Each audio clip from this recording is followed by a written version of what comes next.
des corps diplomatiques, mesdames et messieurs les représentants des institutions des Nations Unies, mesdames et messieurs les professionnels de la communication, distingués invités, mesdames et messieurs, en vos rangs, titres et qualités, mesdames et messieurs, parmi tous les principes qui me sont chers et qui ont depuis toujours motivé mon engagement citoyen et politique, il y a le principe de la liberté. La liberté, notre pays en avait tant besoin. Et il l'a recouvré le 30 août 2023, grâce à nos militaires, regroupés au sein du Comité pour la transition et la restauration des institutions, le CTRI. Et la liberté, c'est d'abord la liberté d'expression, qui va de pair avec la liberté d'informer et de s'informer. Elles sont en effet au cœur de l'idéal démocratique. Et je suis heureuse, mesdames et messieurs, distingués invités, d'être aujourd'hui avec vous, ici, dans la maison Georges Rahueri, symbole par excellence de cette liberté d'expression, pour célébrer ce 3 mai 2024, la 31e édition de la Journée mondiale de la liberté de la presse. Permettez donc, au nom du Premier ministre chef du gouvernement, M. Raymond Donsima, et au nom de l'ensemble du gouvernement, permettez-moi de vous souhaiter ici même la plus cordiale et la plus chaleureuse des bienvenues. Cette célébration se tient alors que le Gabon, notre pays, vient de boucler son dialogue national inclusif, dans le strict respect du chronogramme de la transition annoncé par le président de la République et le Premier ministre chef du gouvernement. Ce dialogue national inclusif qui a vu la participation de la presse en toute liberté. En effet, au cours de ces assises, la presse a joué un rôle essentiel pour relayer les échanges entre nos concitoyens autour de l'idée de la construction d'un Gabon que nous rêvons tous meilleur.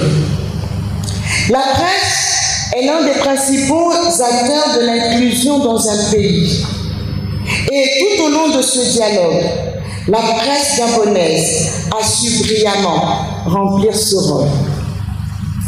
Alors je tiens ici à rendre un hommage mérité à tous les hommes et à toutes les femmes de la presse qui s'y sont investis et qui continuent de travailler pour vulgariser les conclusions de ces assises, accompagnant ainsi les autorités de la transition dans l'effort de restauration des institutions de notre pays. Mesdames et messieurs distingués invités, la presse au service de la planète, le journalisme face à la crise environnementale est le thème retenu pour cette 31e édition de la Journée mondiale de la liberté de la presse instituée par l'UNESCO. Ce thème se justifie car nous faisons face assurément à une crise environnementale mondiale. Plus qu'une simple thématique, c'est une invite à la prise de conscience collective, non seulement de la presse, mais aussi de chacun d'entre nous. Cette journée nous offre l'opportunité de réaffirmer l'engagement de notre pays à promouvoir et à garantir la liberté d'expression à l'échelle nationale.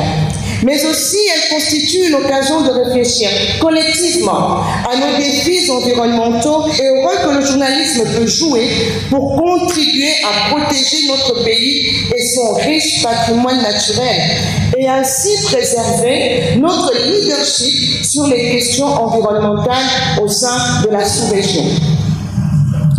Les questions environnementales ne sauraient donc désintéresser nos journalistes.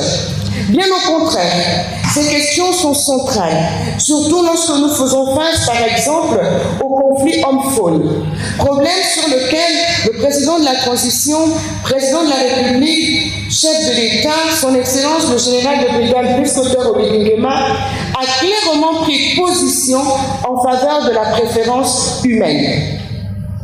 Nous ne pouvons pas continuer à ignorer le fait que c'est l'exploitation abusive de l'écosystème forestier qui a perturbé l'habitat des pachydermes, les privant ainsi des essences qui leur servent de nourriture, ce qui les contraint donc à sortir de leur écosystème pour disputer à l'homme son milieu de vie. Honorables invités, mesdames et messieurs, à l'occasion de cette journée, en faveur de la liberté de la presse, il nous faut effectivement apprendre à nous poser les bonnes questions. Chers journalistes, vos reportages, vos enquêtes et vos analyses devraient nous y aider s'ils sont complets, précis et fondés.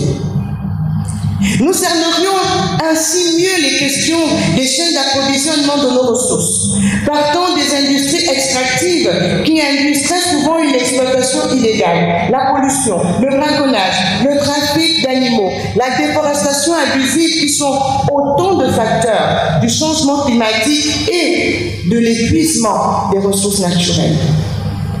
La visibilité sur ces questions est gage de bonne gouvernance, de promotion de la paix et de valeurs démocratiques dans notre pays et dans le monde. Les défis auxquels doivent faire face les médias sont de ce point de vue énormes. Je relève dès lors, en ma qualité de ministre chargé des médias, l'intérêt qu'il y a de veiller à la viabilité des entreprises de presse afin de leur permettre d'assurer une information crédible.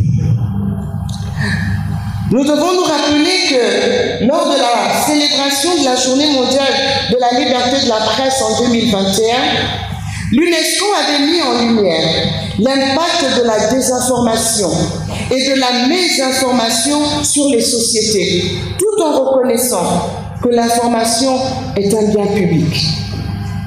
Mesdames et messieurs, distingués invités, selon l'ONG Reporters sans frontières, le Gabon a gagné 11 points au classement mondial 2023 de la liberté de la presse et occupe désormais le 94e rang mondial contre 105e rang mondial en 2022.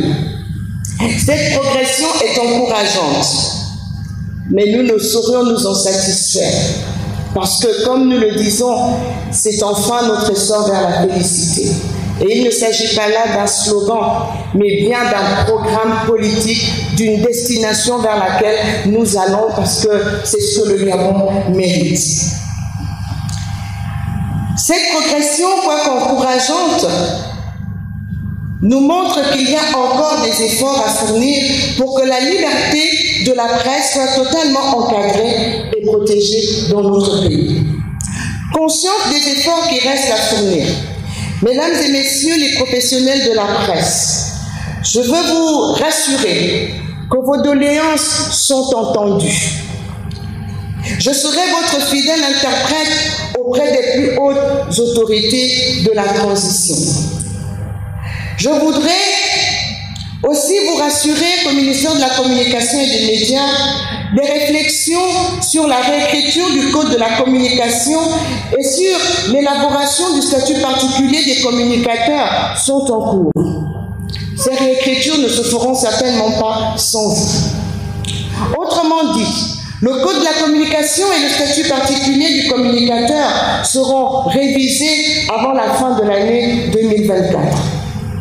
Dans ce même laps de temps, nous travaillons à la mise en place de la Maison de la presse du Gabon.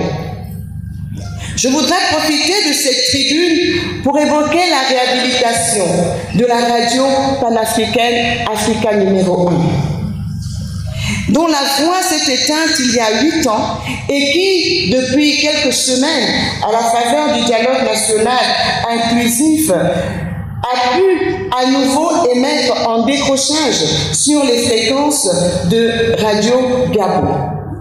Dans quelques jours, Africa numéro 1 retrouvera ses fréquences bien connues, 94.5 et 99.5. Et d'ici quelques mois, sous l'impulsion du président de la transition, le président de la République, chef de l'État, le général de brigade Biscotter Odebingema, nous assisterons à l'inauguration des nouvelles installations du Tam-Tam de l'Afrique. Mesdames et messieurs, Pour agir dans la préservation de l'environnement, il faut être bien informé. C'est pour cela que, en souhaitant que la rencontre de ce jour contribue à un traitement des informations sur la nécessité de préserver notre environnement de manière plus qualitative et plus efficiente, je déclare ouvertes les festivités marquant la célébration de la 31e édition de la Journée mondiale de la liberté de la presse au Gabon. Merci pour votre aimable attention.